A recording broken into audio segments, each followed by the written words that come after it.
बिस्मिल्लाहिर्रहमानिर्रहीम। अस्सलाम वालेकुम। लौज़ कुरान में खुश आमदीद। नाज़रीन, आज लौज़ कुरान के सिलसिले का 25वां लेक्चर है, यानी लौज़ कुरान की सिल्वर जुबली। ये यकीनन अल्लाह का करम है और लौज़ कुरान में आप सब की दिलचस्पी और अक़ीदत का नतीजा है। खुदा बरतर से दुआ है और ये कोशिश है कि लौज़ कुरान के ज़रिए क़वानीन की आगाही, लौज़ कुरान में क़वानीन की आगाही का ये सिलसिला और इस्तिफ़ादे का जो सिलसिला है, ये हमेशा जारी व सारी रहे। आज इक्वालिटी एंड जस्टिस के मौजू पर दूसरा लेक्चर होगा। इस सिलसिले में कानूनी और आइनी माहिर, मारूफ मजहबी स्कॉलर और कुरान के मुअल्लिम सेनेटर डॉक्टर बाबर रवान साहब हमेशा की तरह आज भी हमारे साथ मौजूद हैं। डॉक्टर साहब, आपको प्रोग्राम में खुश आमदीद कहते हैं। हम अपने मेहमानों को भी प्रोग्राम में खुश आमदीद कहते हैं। और नाज़रीन, सबसे पहले चलते हैं कुरान की दुनिया में। जी डॉक्टर साहब। बहुत शुक्रिया। जिस तरह आपने कहा, मैं भी अल्लाह ताला का लाख लाख शुक्र अदा करता हूँ और लौज़ कुरान की पूरी टीम के लिए बहुत इत्मीनान की बात है। आज मैं जो कुरान की दुनिया के हवाले से वो लौज़ कुरान की बात करूँगा और वो ये है कि तकरीबन 1 साल के कम अरसे में 25 लेक्चर्स करने में हम कामयाब हुए। इस दौरान कुछ मेरी गैरहाज़िरी रही जो बावजूद थी और आप सबके इल्म में है उनकी वजूहात, लेकिन ये अल्लाह रब्बुल इज़्ज़त की ख़ास मेहरबानी थी कि ग्लोबली हम एक मैसेज देने में कामयाब हुए। और उसका सबूत ये है कि पिछले दिनों एक मगरबी मुल्क में किसी साहब ने किसी मसले पे ख़वातीन के हवाले से अपनी ज़ाती राय दी और वहाँ बड़ा शोर हुआ। जिस तरह प्रोपेगंडे के लिए बाज़ लोग इंतज़ार करते रहते हैं कि कोई लूज़ बॉल जिस तरह कहते हैं उनको मिले तो वो प्रोपेगंडा शुरू करें, वो लोग भी मेरे पास आए और उन्होंने फिर लौज़ कुरान के सिलसिले के जो लेक्चर्स थे वो लेके गए और कुरान हकीम का इंग्लिश तर्जुमा जो था वो भी मैंने उनको पेश किया और बताया कि जिस तरह से कहा गया उस तरह की कोई बात कुरान हकीम में मौजूद नहीं है। तो इस सारे अरसे के दौरान जो इत्मीनान की बात है अल्लाह के करम से वो ये है कि कुरान हकीम में जो क़वानीन मौजूद हैं उनको 25 लेक्चर्स के ज़रिए मुख्तलिफ़ मौज़ूआत में तकसीम करके हमने दुनिया के सामने रखने की कोशिश की। और ख़ास तौर पे जो चैलेंजिंग सब्जेक्ट्स आते हैं जिनका जवाब देना बहुत ज़रूरी होता है, वो जवाब हमने किसी जगह भी किसी जवाब को अवेसिव अंदाज में और बच जाने वाले अंदाज में और छुप जाने वाले अंदाज में उसका हमने सामना नहीं किया, खुल के सामना किया और वो सारे जवाब हमने दुनिया के सामने खुदा की मेहरबानी से रखे। आज जो हजरात यहाँ पे तशरीफ़ लाए हैं ये एक तारीख़ी मौका है कि इसी तरह का एक मौजू है जिस पे मगरब में बड़ी तनकीद होती है और ये तसव्वुर दिया जाता है कि कुरान हकीम में खुदा न खास्ता कोई जेंडर डिस्क्रिमिनेशन है। तो आज का मौजू जो है, चूँकि लेक्चर हो रहा है इक्वालिटी और जस्टिस के ऊपर, तो मैंने जिन सूरतों में से जो आयतें मुंतखब की हैं वो सारी मर्दों और औरतों के हुकूक की बराबरी के मौजू के ऊपर हैं।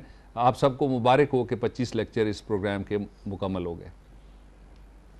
डॉक्टर साहब, हम चाहेंगे कि बिला तवक्कुफ़ आप लेक्चर का आगाज़ फरमाइए। बिस्मिल्लाहिर्रहमानिर्रहीम। गुज़श्ता हफ्ते जो हमने गुफ्तगू की उसका मौजू था इक्वालिटी एंड जस्टिस, और उसमें ख़ास तौर पे निज़ाम मुस्तफ़ा, नफाज शरीयत और मुसावात मोहम्मदी सल्लल्लाहु अलैहि वसल्लम, ये जो कॉन्सेप्ट्स थे उनको मैंने कॉन्टेम्प्रेरी ज़ुबानें मौजूदा हालात के तनाजुर में और कुरान हकीम की मुख्तलिफ़ आयतों से दो ही हम पढ़ सके, उनको मैंने बयान करने की कोशिश की आपके सामने। लेक्चर के इख्तिताम पे मैंने सूरह निसा की एक आयत का हवाला दिया था और ये कहा था कि एक कॉन्सेप्ट ये फैलाने की कोशिश की गई है मगरिब में कि खुदा न खास्ता कुरान हकीम में औरतों से कोई इम्तियाजी सलूक बरता जाता है और ये स्कूल ऑफ थॉट पैदा किया गया बाकायदा कि औरतों के साथ जो इम्तियाजी सलूक है उसका सबब यह है कि उनको कमज़ोर मखलूक कुरान हकीम में कहा गया है और उनको कमतर खुदा न खास्ता कोई मखलूक कहा गया है।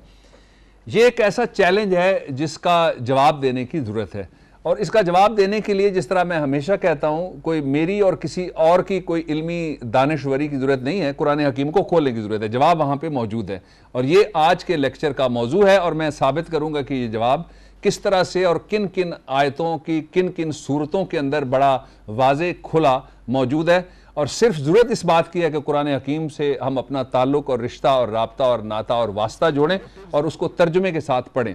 हम आगाज़ करते हैं सबसे पहले सूरह आले इमरान की वर्स नंबर 195 से।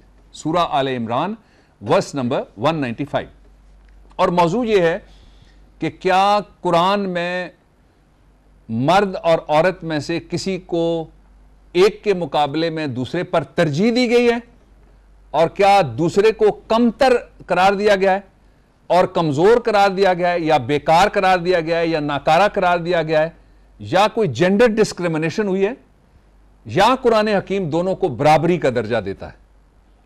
قرآن حکیم کیا کہتا ہے؟ میں اپنی طرف سے کوئی بات کہنے کی بجائے آپ کو لے کے چلتا ہوں قرآن کے سورہ آل عمران ورس نمبر 195 فَاسْتَجَابَ لَهُمْ رَبُّهُمْ سے اس کا آغاز ہوتا ہے and their Lord hath accepted of them and answered them never will I suffer to be the lost the work of any of you be he male or female you are members one of another. اس کا ترجمہ یہ ہے کہ ان کے رب نے ان کی استدعا ان کی درخواست اور ان کی دعا کو قبول کر لیا اور قبول کرنے کے بعد کیا ارشاد فرمایا کہ میں کسی کے عمل کو بھی ضائع نہیں کرتا خواہ وہ مرد ہو یا وہ عورت ہو. اس کا آسان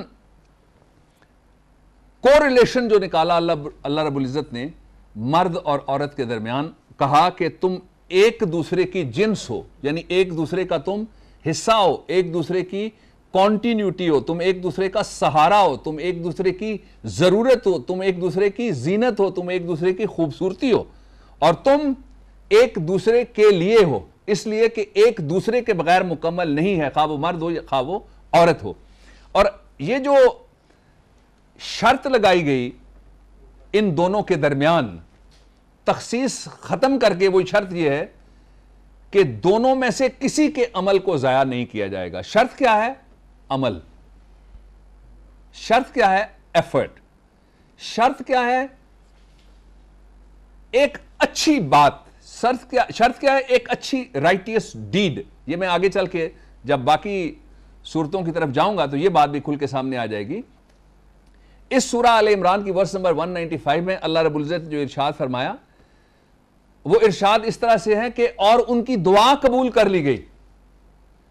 حضور اکرم صلی اللہ علیہ وسلم کی تشریف آوری سے پہلے کا زمانہ در نظر میں لے آئیے. تاریخ ہم سارے پڑھتے ہیں اور جانتے ہیں اور سنتے ہیں اور دیکھتے ہیں کہ بچیوں کو اس خوف کے ساتھ کہ ان کو بیاہ کے کسی کے گھر بھیجنا پڑے گا لوگ دفنا دیتے تھے پیدا ہونے کے ساتھ ہی. Before the dawn of Islam, this was one of the traits of Arabs. اور Arabs کا نہیں تھا. جن دنیاؤں کو ہم اس وقت سے نہیں جانتے وہاں کی تاریخ پڑھیں اس سے بھی زیادہ آپ کو ذلت آمیز سلوک ملتا ہے. اور دعا کیا قبول ہوئی؟ یہاں اس کا مطلب میں یہ لیتا ہوں کہ اللہ رب العزت نے انسانیت کی فریاد سنی. اللہ رب العزت نے مرد و زن کی استدعا سنی اور کیا کیا؟ ارشاد فرما دیا. پہلا ڈکٹم آیا, پہلا لا آ گیا, پہلا رول کیا بنا کہ اس بات کے اوپر کسی کا عمل ضائع نہیں ہوگا کہ وہ مرد تھا یا عورت تھا. اصل جو سٹینڈرڈ ہے وہ یہ ہے کہ عمل درست ہونا چاہیے, عمل ٹھیک ہونا چاہیے, اس کی نیت ٹھیک ہونی چاہیے, اس کا مقصد ٹھیک ہونا چاہیے, اس کا مدعا ٹھیک ہونا چاہیے, اس کی انتہا ٹھیک ہونی چاہیے.